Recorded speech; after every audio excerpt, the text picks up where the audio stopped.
4 மணி செய்திகளுக்கு வரவேற்பது நான் நந்தா. முதலில் இந்த நேரத்திற்கான தலைப்புச் செய்திகளை பார்க்கலாம். டெல்லி கார் குண்டுவெடிப்பு விசாரணை என்ஐஏவுக்கு மாற்று. செங்கோட்டை அருகே தடயங்களை சேகரித்த அதிகாரிகள்.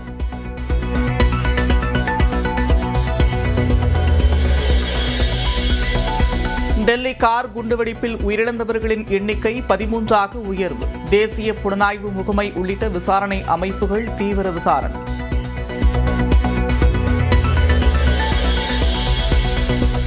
டெல்லியில் குண்டுவெடித்த காரை ஓட்டியவர் உமர் என்று அடையாளம் தெரிந்தது. குண்டுவெடிப்பிற்கு அரை மணி நேரத்திற்கு முன்பாக சுங்கச்சாவடியை கார் கடந்து சென்ற சிசிடிவி காட்சிகள் பதிவு.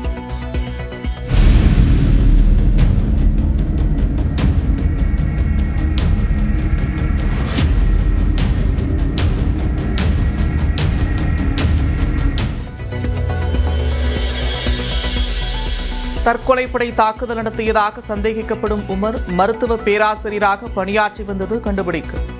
மருத்துவர்களை ஒருங்கிணைத்து தீவிரவாத நடவடிக்கையில் ஈடுபட்டாரா என்றும் விசாரணை.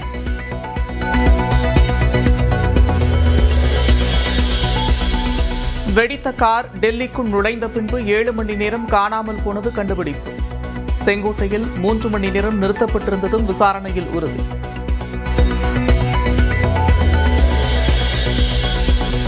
டெல்லி கார் குண்டுவெடிப்பில் டெட்டனேட்டர் பயன்படுத்தப்பட்டது விசாரணையில் தகவல். அமோனியம் நைட்ரேட்டும் பயன்படுத்தப்பட்டது உறுதி.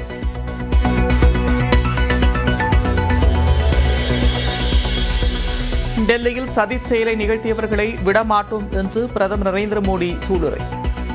குற்றவாளிகள் அனைவரும் நீதியின் முன்பு நிறுத்தப்படுவார்கள் என்றும் உறுதி.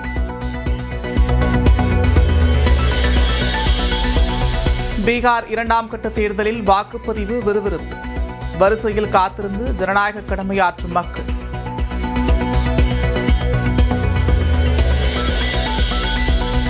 எஸ்ஐஆருக்கு எதிராக திமுக உள்ளிட்ட கட்சிகள் தொடர்ந்த வழக்கில் தேர்தல் ஆணையம் பதிலளிக்க உச்சநீதிமன்றம் நோட்டீஸ். வாக்காளர் பட்டியல் சரிபார்ப்பு பணிகளை தொடரலாம் என்று கூறிய நீதிபதிகள் அதிமுக விரும்பும் மாடலில் எஸ்ஐஆர் பணிகள் நடக்க வேண்டுமா என்றும் கேள்வி.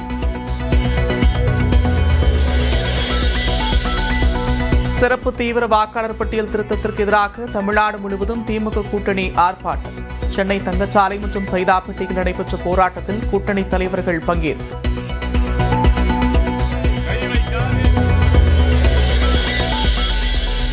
எஸ்ஐஆரை தடுப்பதே இப்போதுள்ள ஆகப்பெரும் கடமை என்றும் முதலமைச்சர் மு க ஸ்டாலின் உறுதி. மக்களின் வாக்குரிமையை பாதுகாப்போம் என்றும் சூளுரும்.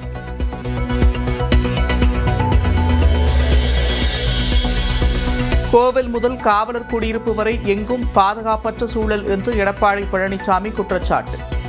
காவல்துறை சுதந்திரமாக செயல்படவில்லை என்றும் கண்டனம்.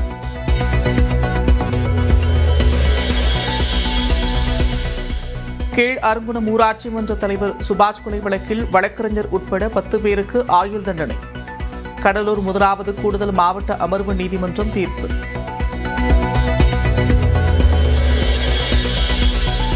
அரசியல் கட்சிகளின் கூட்டங்களுக்கு அனுமதி அளிக்கும் வகையில் புதிய வழிமுறைகளை வகுக்க தமிழ்நாடு அரசுக்கு சென்னை உயர்நீதிமன்றம் கூடுதல் கால அவகாசம்.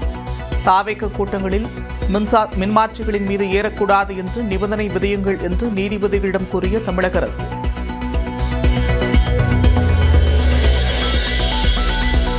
சென்னை ஈசிஆரில் உள்ள நடிகர் அஜித் வீட்டிற்கு வெடிகுண்டு மிரட்டல். வெடிகுண்டு நிபுணர்கள் சோதனை.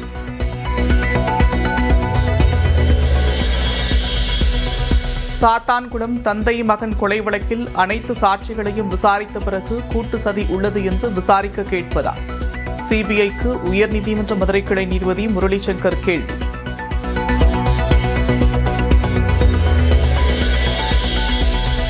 கன்னியாகுமரி, நெல்லை மாவட்டங்களில் இன்றும் நாளையும் கனமழைக்கு வாய்ப்பு. தூத்துக்குடி, ராமநாதபுரம் மாவட்டங்களில் நாளை கனமழை பெய்யும் என்றும் கணிப்பு. டெல்லி கார் குண்டுவெடிப்பு விசாரணை என்ஐஏவுக்கு மாற்று. செங்கோட்டை அருகே தடயங்களை சேகரித்த அதிகாரிகள்.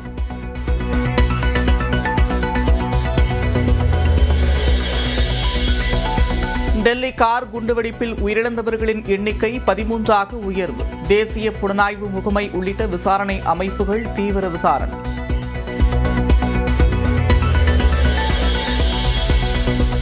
டெல்லியில் குண்டுவெடித்த காரை ஓட்டியவர் உமர் என்று அடையாளம் தெரிந்தது.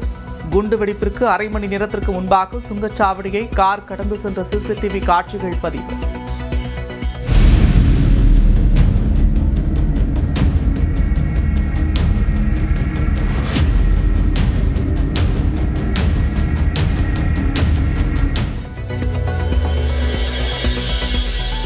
தற்கொலைப்படை தாக்குதல் நடத்தியதாக சந்தேகிக்கப்படும் உமர் மருத்துவ பேராசிரியராக பணியாற்றி வந்தது கண்டுபிடிப்பு. மருத்துவர்களை ஒருங்கிணைத்து தீவிரவாத நடவடிக்கையில் ஈடுபட்டாரா என்றும் விசாரணை.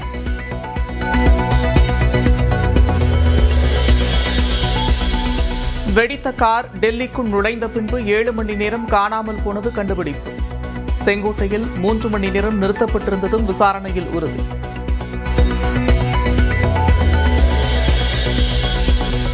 டெல்லி கார் குண்டுவெடிப்பில் டெட்டனேட்டர் பயன்படுத்தப்பட்டது விசாரணையில் தகவல்.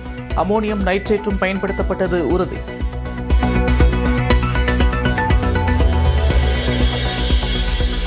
டெல்லியில் சதிச் செயலை நிகழ்த்தியவர்களை விடமாட்டோம் என்று பிரதமர் நரேந்திர மோடி சூளுரை. குற்றவாளிகள் அனைவரும் நீதியின் முன்பு நிறுத்தப்படுவார்கள் என்றும் உறுதி.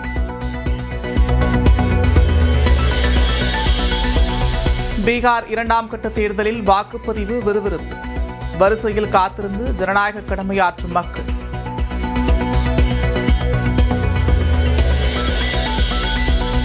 எஸ்ஐஆருக்கு எதிராக திமுக உள்ளிட்ட கட்சிகள் தொடர்ந்த வழக்கில் தேர்தல் ஆணையம் பதிலளிக்க உச்சநீதிமன்றம் நோட்டீஸ். வாக்காளர் பட்டியல் சரிபார்ப்பு பணிகளை தொடரலாம் என்று கூறிய நீதிபதிகள் அதிமுக விரும்பும் மாடலில் எஸ்ஐஆர் பணிகள் நடக்க வேண்டுமா என்றும் கேள்வி. சிறப்பு தீவிர வாக்காளர் பட்டியல் திருத்தத்திற்கு எதிராக தமிழ்நாடு முழுவதும் திமுக கூட்டணி ஆர்ப்பாட்டம். சென்னை தங்கச்சாலை மற்றும் சைதாப்பேட்டையில் நடைபெற்ற போராட்டத்தில் கூட்டணி தலைவர்கள் பங்கேற்பு.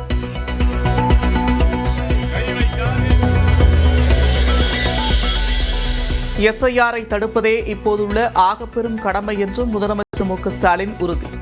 மக்களின் வாக்குரிமையை பாதுகாப்போம் என்றும் சூளுரும்.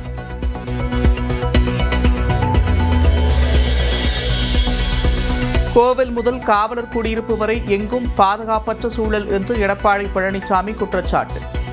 காவல்துறை சுதந்திரமாக செயல்படவில்லை என்றும் கண்டனம்.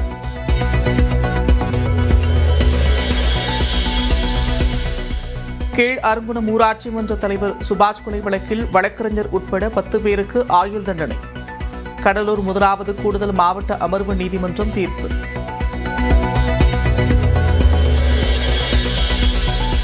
அரசியல் கட்சிகளின் கூட்டங்களுக்கு அனுமதி அளிக்கும் வகையில் புதிய வழிமுறைகளை வகுக்க தமிழ்நாடு அரசுக்கு சென்னை உயர்நீதிமன்றம் கூடுதல் கால அவகாசம்.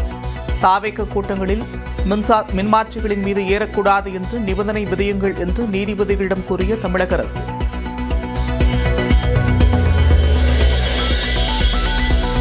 சென்னை ஈசிஆரில் உள்ள நடிகர் அஜித் வீட்டிற்கு வெடிகுண்டு மிரட்டல். வெடிகுண்டு நிபுணர்கள் சோதனை.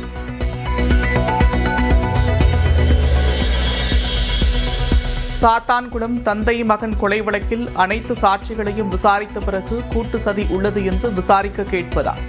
சிபிஐக்கு உயர்நீதிமன்ற மதுரை கிளை நீதிபதி முரளிசங்கர் கேள்வி.